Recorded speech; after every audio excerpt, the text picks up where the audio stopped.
देखिए इंटीग्रेशन पे बेस्ड एक ऐसा प्रॉब्लम जिसमें वेलोसिटी की मदद से आपको डिस्प्लेसमेंट निकालना है।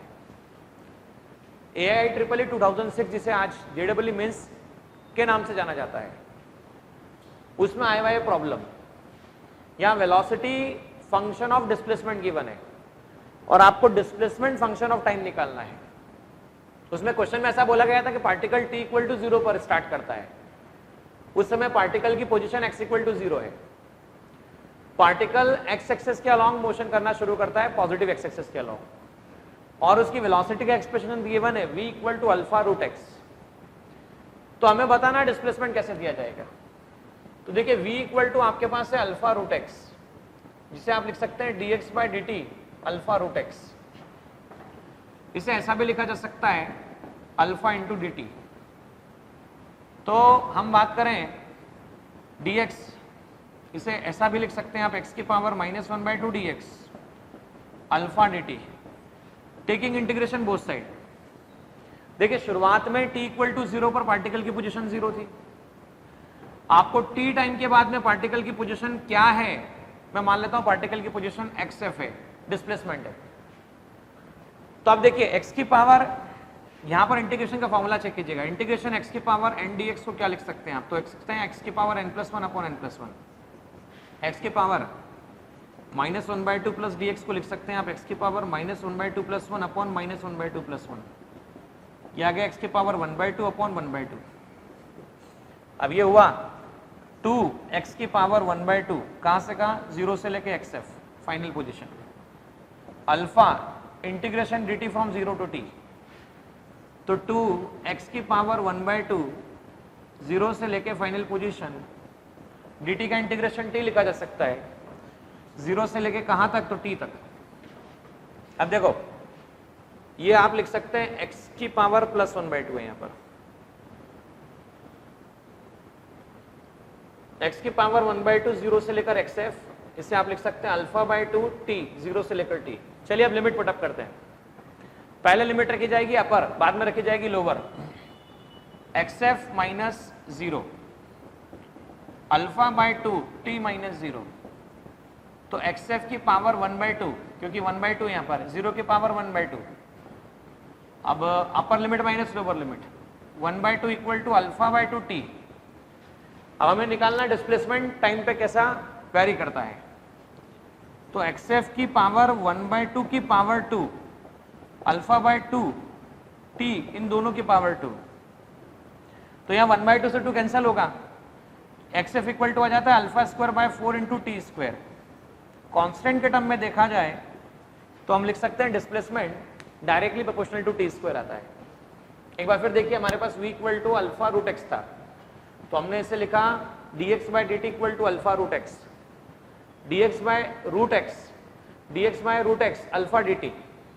Now integration 0 to xf, x की power -1/2 dx, integration from 0 to t alpha t। अब x की पावर -1/2 dx की हम बात करें तो x की पावर 1/2 dx -1/2 dx इस फॉर्मूले से सॉल्व हो सकता है। x की पावर n dx, x की power n+1 divide by n+1, -1/2 plus 1 -1/2 plus 1 -1/2 plus 1, x की पावर 1/2 1 और 2, इसे पूरे को लिख दिया 2x की power 1/2 0 to xf, 2 0 to xf alpha t 0 to t। अब लिखा गया upper limit minus lower limit, x की पावर 1/2 माइनस 0 की पावर 1/2 अल्फा बाय 2 t की पावर 1 थी, तो upper limit minus lower limit, xf आ गया, दोनों तरफ स्क्वायर किया तो टाइम पे डिपेंडेंसी आ चुकी है। देखिए स्टूडेंट, JEE मेंस या जिसे AIEEE 2007 में आया हुआ एक और प्रॉब्लम जिसमें वेलोसिटी की मदद से डिस्प्लेसमेंट निकालना है, और अगेन इसमें इंटीग्रेशन कंसेप्ट यूज हो रहा है। इंटीग्रेशन कंसेप्ट की मदद से हमें बताना है कि पार्टिकल की वेलोसिटी गिवन है v0 plus gt plus ft square. Time t equal to 0 पे अगर x इक्वल टू 0 हो तो t इक्वल टू 1 सेकंड पे डिस्प्लेसमेंट कितना होगा। देखिए rate of change of displacement is called velocity. यहां पर अवेलेबल है v0 plus gt plus ft square, तो dx लिखा जा सकता है v0 plus gt plus ft square. और dt कहा जा सकता है। Taking integration both side, time देखिए ये कौन सी लिमिट है, तो ये लोअर लिमिट है, ये अपर लिमिट। तो टाइम t इक्वल टू 0 पर शुरुआत में पार्टिकल की पोजीशन 0 पर है और 1 सेकंड के बाद आपको पार्टिकल की पोजीशन बतानी है, फाइनली पोजीशन बतानी है। dx का इंटीग्रेशन x 0 से xf from 0 to 1 second v0 plus gt plus ft square dt xf minus 0 v0 dt from 0 to 1 gt की power 1 dt from 0 to 1 ft square dt from 0 to 1। अब क्या हुआ ध्यान से देखो, xf finally v0 integration dt from 0 to 1 g from 0 to 1 t की power 1 dt f from 0 to 1 t square dt से लिखा जा सकता है। थोड़ा ध्यान से देखिएगा, अभी मैंने डिस्कस किया भी था और वापस एक बार डिस्कस कर रहा हूं। इंटीग्रेशन dt t होता है, इंटीग्रेशन t की पावर n dt जो होता है उसे लिखा जाता है t की पावर n+1 अपॉन n+1। तो t की पावर 1 dt को लिख सकते हैं आप 1+1 अपॉन 1+1, तो ये हो गया t स्क्वायर बाई 2। t की पावर 2 dt को आप लिख सकते हैं t की power 2+1 upon 2+1, t cube by 3, ऐसा ऐसा लिखा जा सकता है। तो देखिए xf equal to v0 dt का t from 0 to 1 t square by 2 from 0 to 1 f by 3 t cube from 0 to 1, क्योंकि t की पावर 1 dt का इंटीग्रेशन सीधा लिख सकते हैं t स्क्वायर बाई 2, t की पावर 2 dt का इंटीग्रेशन आप लिख सकते हैं t की पावर क्यूब। अब आप चेक कीजिएगा xf v0 अपर लिमिट क्या है 1 minus 0, g by 2 upper limit क्या है 1 square minus 0 square, f by 3 upper limit क्या है 1 क्यूब माइनस 0 क्यूब। और फाइनली इसे लिखा जा सकता है, देखो क्या xf can be return v0 plus g by 2 plus f by 3। देखो यहाँ पर v0 plus g by 2 plus f by 3, तो ये ऑप्शन आपको बी ऑप्शन करेक्ट दिखता है। तो वापस एक बार बड़ा ही सिंपल प्रॉब्लम जिसमें इंटीग्रेशन का कंसेप्ट यूज किया गया है। देखिए स्टूडेंट, जेडबल मेंस की एग्जाम जो आज जेडबल मेंस के नाम से जानी जाती है वो AI के नाम से जानी जाती थी, उसमें 2011 में आया हुआ एक प्रॉब्लम जिसमें वापस basic concept of integration use किया गया है। उसमें ऐसा कहा गया कि एक पार्टिकल या ऑब्जेक्ट इनिशियली इस स्पीड से जा रहा है 6.2 मीटर पर सेकंड से, थोड़े समय के बाद किसी डीएक्सेलरेटिंग फोर्स के कारण फाइनली वो जाके रुक जाता है। तो आपको बताना है कितने टाइम में जाके वो रुकेगा, जबकि उसका रिटार्डेशन dv बाई dt इस इक्वेशन से दिया गया है। वापस समझना, पार्टिकल मोशन कर रहा था, मोशन करते हुए पार्टिकल को रेस्ट पर आना पड़ा। शुरुआत में उसकी स्पीड 6.25 थी, बाद में वो रेस्ट पर आ गया। कितने टाइम में रेस्ट पर आया हमको ये निकालना है, और रेस्ट में आने का मतलब फाइनल वेलोसिटी 0 हो जाता है।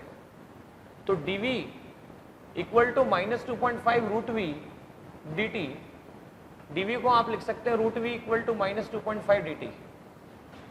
अच्छा, रूट वी को लिखा जा सकता है v की पावर 1/2, v की पावर 1/2 इक्वल टू -2.5 dt, और आप इसे लिख सकते हैं v की power -1/2 dv -2.5 dt, taking integration both side. अब क्या हुआ, शुरुआत में जब पार्टिकल की हम स्टडी कर रहे हैं तो वो टाइम t इक्वल टू 0, उस टाइम पे पार्टिकल की स्पीड 6.25 थी। t टाइम के बाद पार्टिकल जब रेस्ट पर आ जाएगा, ये देखो कौन सी लिमिट है, ये इनिशियल है, और ये कौन सी लिमिट है, तो फाइनल है। तो फाइनली पार्टिकल को क्या अचीव करना है, फाइनली पार्टिकल रेस्ट पर आना चाहिए। रेस्ट पर आना चाहिए मतलब 0 होना चाहिए। और अभी अभी मैं सिखा चुका हूं इंटीग्रेशन v की पावर n dv, ये फॉर्मूला होता है v की पावर n+1 अपॉन n+1। आप इसे ऐसा लिख सकते हैं v की power -1/2 dv that is equal to v की पावर -1/2 + 1 -1/2 + 1, v की पावर 1/2 अपॉन 1/2, इसे लिख सकते हैं 2v की पावर 1/2। तो इसे ऐसा लिखा जा सकता है 2v की पावर 1/2 6.25 और 0, माइनस 2.5 dt का integration t from 0 to t। अब देखो मैंने 2 कॉमन निकाल लिया, v की पावर 1/2 6.25 से लेकर 0 minus 2.5 t from 0 to t। अब हमें रखना है अपर लिमिट और बाद में लोअर लिमिट। ये 2 अपर लिमिट है 0, तो 0 की पावर 1/2 माइनस 6.25 की पावर 1/2, या ऐसा कह लो, हाँ हम ऐसा कह सकते हो रूट वी है, तो 6.25 under root V minus 2.5 upper limit minus lower limit 2 into, अच्छा माइनस 6.25 को आप लिख सकते हैं 625 divide by 100 minus 2.5 multiply by T, minus 2 625 को 25 100 को 10 माइनस 2.5 मल्टीप्लाई बाई टी। आप चाहें तो इससे ऐसा भी लिख सकते हैं 10 से 10 कैंसिल, 25 से 25 कैंसिल, सॉल्व करने पर आंसर आता है t इक्वल टू 2 सेकेंड। तो 2 सेकंड के अंदर पार्टिकल रेस्ट पर आ जाएगा। वापस देख लीजिएगा, पावर हमने यहां पे सॉल्व की तो 2 v की पावर 1/2 आ चुका है, 6.25 0, पहले रखी अपर लिमिट तो 0 की पावर 1/2 माइनस साइन, फिर रखा आपने लोअर लिमिट तो 6.25 की पावर 1/2, और 1/2 को आप लिख सकते हैं रूट, माइनस 2.5 अपर लिमिट था t, लोअर लिमिट है 0, 2 मल्टीप्लाई बाय माइनस 6.25, तो under root minus 6.25 divide by 100 तो 625 divide by 100, 25 divide by 10, 25 divide by 10, ये कैंसिलेशन होता है, time t equal to 2 second. देखिए एक बार फिर JEE मीन्स, जिस एग्जाम को आज JEE मीन्स के नाम से जाना जाता है, वो AIEEE 2012 में आया हुआ एक क्वेश्चन, जिसमें फिर एक बार इंटीग्रेशन का कंसेप्ट यूज हुआ है। यहां पे बोला गया कि पार्टिकल ओरिजिन पे रखा हुआ है टाइम t इक्वल टू 0 पर, और रेस्ट पर है पार्टिकल जिसका मास m है। वो पार्टिकल इस फोर्स, इस तरह का फोर्स पार्टिकल पे एक्ट हो रहा है, जैसे मतलब ये पार्टिकल है, कोई पार्टिकल है सपोज, उस पर हमने फोर्स ऐसा लगाया, तो ये फोर्स किसी न किसी फंक्शन के हिसाब से वेरी कर रहा है, जा रहा है आ रहा है रुक रहा है, जा रहा है आ रहा है रुक रहा है, जा रहा है आ रहा है रुक रहा है, तो कोई ना कोई फंक्शन के हिसाब से वेरी कर रहा है। तो इस पे लगने वाला जो फोर्स है वो इस फंक्शन के हिसाब से वेरी कर रहा है। तो आपको बताना है कि पार्टिकल के लिए स्पीड टाइम ग्राफ कौन सा होगा। देखिए आप जानते हैं force can be written mass into acceleration with time, तो एक्सेलरेशन टाइम वो हो जाएगा ft upon m, function time पे डिपेंडेंसी है तो f0 अपॉन m, ये आ गया e की पावर माइनस bt। अब bt डायरेक्टली लिखा जा सकता है, हम जानते हैं एक्सेलरेशन को लिखा जाता है rate of change of velocity, इसे लिख सकते हैं आप f0 अपॉन m e की power minus bt, dv equal to आ गया f0 अपॉन m e की power minus bt dt, taking integration from both side. तो हमें इंटीग्रेशन लेने के बाद में पार्टिकल के बारे में पहले v का एक्सप्रेशन निकालना है और उसके बाद उसकी वैल्यू के बारे में डिस्कस करना है। तो शुरुआत में टाइम t इक्वल टू 0 पर पार्टिकल रेस्ट पर है, पार्टिकल रेस्ट पर है इनिशियली, t टाइम के बाद में पार्टिकल की वेलोसिटी v मैं मान लेता हूं, तो dv का इंटीग्रेशन v लिया गया 0 से capital V f0 by m। जिन बच्चों को फॉर्मूला नहीं पता इंटीग्रेशन का ध्यान से सीख ले, इंटीग्रेशन e की power plus alpha x dx, ये होता है e की power alpha x divide by alpha minus alpha x dx, इसे लिखते हैं e की power minus alpha x upon minus alpha. e की पावर माइनस bt, तो इसे लिखा जाता है e की power minus bt upon minus beta minus b from 0 to t। इसे आप लिख सकते हैं upper limit minus lower limit f0 minus mb e की power minus bt from 0 to t। तो पहले कौन सी लिमिट पुटअप करना है, तो पहले पुटअप करना है अपर लिमिट, बाद में कौन सी पुटअप करना है, तो बाद में पुटअप करना है lower limit. v equal to आ चुका है आपके पास में f0 with negative sign mb e की power minus bt minus e की पावर माइनस b इंटू 0। अच्छा, anything multiply by 0 that will be 0, तो v कैन बी रिटन आपके पास में लिखा जा सकता है minus f0 upon mb e की पावर माइनस bt e की power 0 minus F not upon M B E की power minus B T minus 1। तो आप इसे सीधा लिख सकते हैं F not upon M B 1 minus E की पावर बी टी, क्योंकि माइनस साइन अंदर मल्टीप्लाई कर दीजिए, माइनस साइन जैसे मल्टीप्लाई हुआ तो 1 माइनस ई की पावर माइनस बी टी आपके पास आ जाता है। अब जैसे ये वेलोसिटी का एक्सप्रेशन आया v, तो आइए हम मैच करते हैं ग्राफ कौन सा बनाया जा सकता है इसकी मदद से। तो v equal to F not M B 1 minus E की power minus B T, 1 minus E की पावर माइनस बी टी। अब क्या हुआ, at time t equal to 0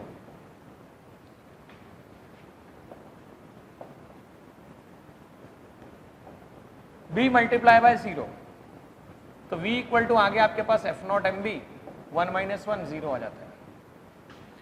तो ग्राफ में पहली कंडीशन चेक करो, t इक्वल टू 0 पर सारे के सारे ग्राफ 0 वैल्यू दे रहे हैं।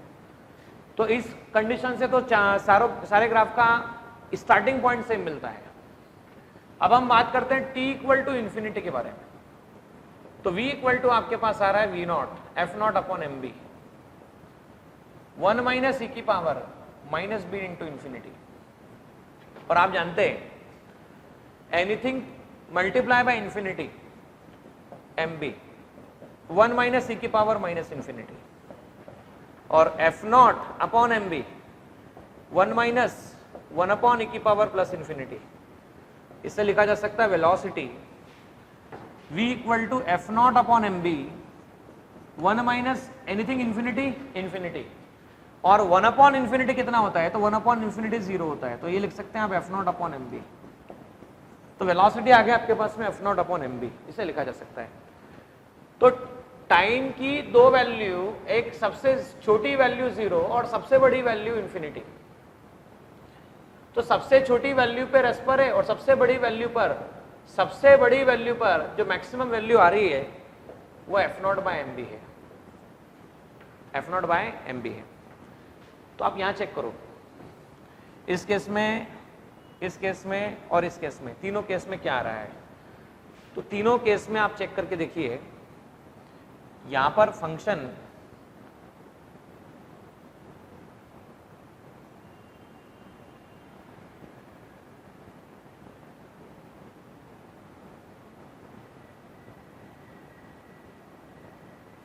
रोक तो, हाँ ना,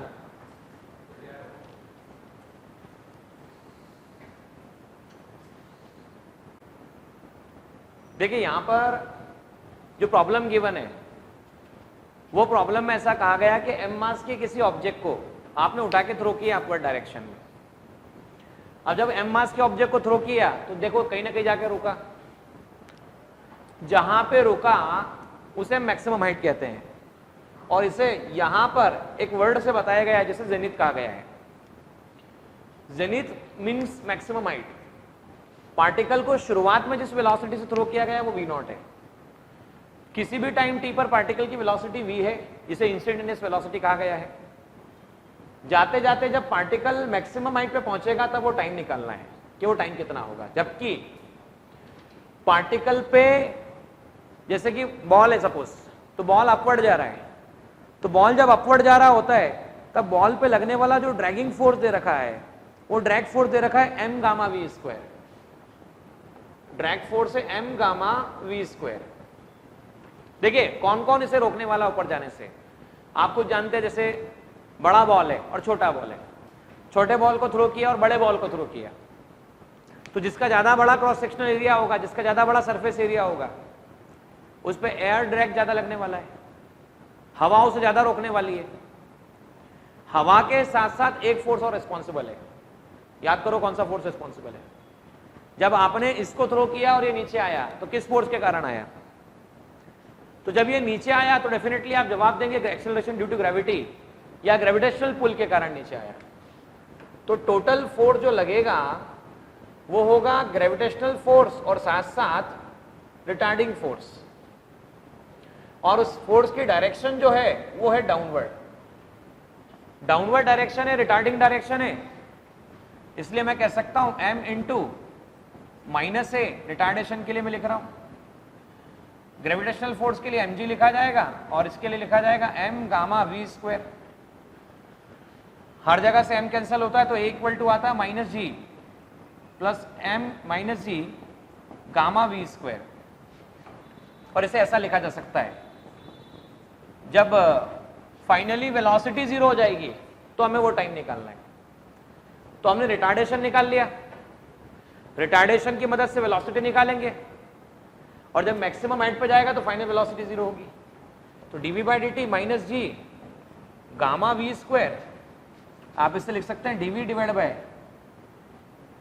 g plus gamma v square equal to minus dt, ऐसा लिखा जा सकता है। आइए समझते हैं हम।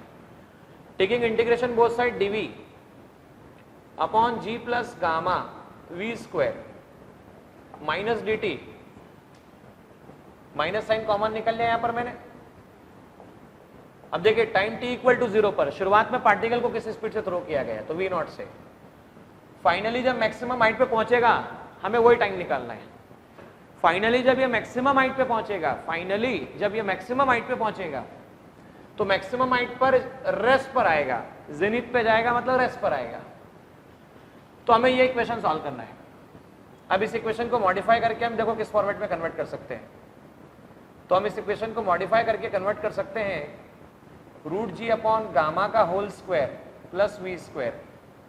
अब देखो कैसे, ध्यान से सुनना। मैंने यहां से मान लो 1 अपॉन गामा, गामा कॉमन निकाल लिया तो ये आ गया G upon gamma plus V square और ये आ गया minus integration dt from 0 to t। अब देखिए यहां पर ध्यान से 1 अपॉन गामा, तो इससे लिखा जा सकता है dv divide by under root G upon gamma का whole square plus V square minus integration dt from 0 to t। अब हम ये बात जानते हैं अच्छे से कि इस तरह के क्वेश्चंस को सॉल्व करने के लिए देखो इंटीग्रेशन ऑफ dx अगर आपको दे रखा है a square plus x square तो इसे लिखा जाता है 1 अपॉन ए टेन इनवर्स x अपॉन ए, इसे ऐसा लिखा जाता है। तो यहां पर आप देख सकते हो dx के प्लेस पे dv है, a के प्लेस पे under root G upon gamma का स्क्वायर है या under root G upon gamma है, x के प्लेस पे v अवेलेबल है। तो आगे देखिए इसे कैसा लिखा जा सकता है। तो इसे लिखने का तरीका होगा 1 अपॉन गामा यहां पर है ही अवेलेबल इंटू 1 अपॉन ए मतलब 1 upon under root G upon gamma tan inverse जी एक्स बाय ए, एक्स के प्लेस पे अवेलेबल है वेलोसिटी। पहले तो लिमिट भी रखने की बात आएगी यहाँ पे। टाइम t इक्वल टू 0 पर वेलोसिटी v नॉट है, फाइनली वेलोसिटी v रेस्ट पर वेलोसिटी 0 है। तो हम यहाँ पर ये बात मिस कर रहे थे, तो ये बात मिस नहीं करनी है हमें। तो यहाँ पर v अपॉन ए, तो v अपॉन ए कितना है तो चेक कीजिएगा, a के प्लेस में यहाँ पर अवेलेबल है under root G upon gamma, dt का इंटीग्रेशन है t 0 से t की हम बात करते हैं। और ये जो भी इंटीग्रेशन आप ले रहे हैं इसमें लिमिट पुटअप की जाएगी कहां से कहां तक, तो v नॉट से 0 तक लिमिट पुटअप की जाएगी। तो आइए थोड़ा समझते हैं। 1 upon gamma under root gamma upon under root G, tan inverse सबसे पहले v के प्लेस पे रखा जाएगा 0 माइनस tan इनवर्स, अब v के प्लेस पे रखा जाएगा v not upon under root G by gamma and that is equal to minus t minus 0, क्योंकि upper limit minus lower limit रखा जा सकता है। आइए समझते हैं और आगे फाइनली देखते हैं माइनस अपर लिमिट माइनस लोअर लिमिट 0। तो यहां पे आप इसे लिख सकते हैं 1 upon under root gamma G tan inverse, tan 0 कब होता है तो tan पर ही 0 होता है, माइनस tan इनवर्स, इसे लिखा जा सकता है v naught root gamma upon v naught root gamma upon G equal to minus t। अब देखो इसको आप क्या लिख सकते हैं, ये 0 टर्म हो जाएगा तो ये आ जाएगा आपके पास में इधर मल्टीप्लाई करने पर minus tan inverse v not under root gamma G, ये आ चुका है आपके पास में minus t under root gamma G, इसे लिख सकते हैं आप लोग। माइनस माइनस साइन कैंसिल हो जाता है, तो माइनस माइनस साइन कैंसिल होने पर हम इसे आसानी से लिख सकते हैं, देखो tan inverse under root gamma G V not upon under root ji.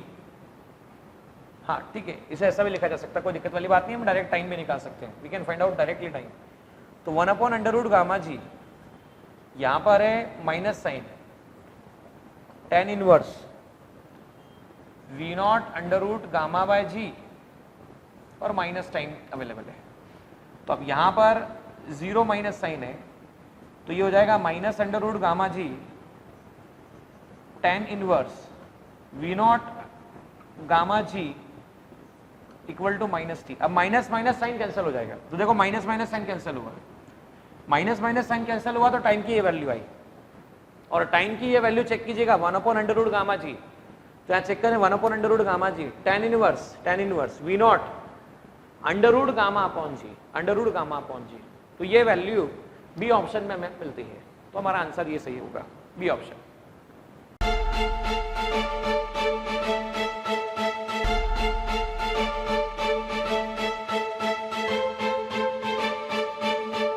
Purohit academy, main branch Prabhat Chowk, MJ college road, Lokmanya हॉस्पिटलच्या बाजूला, जळगाव आणि पांडे क्लासेस जवळ, बंधन बँके शेजारी, ट्रॅफिक गार्डनच्या समोर, जळगाव।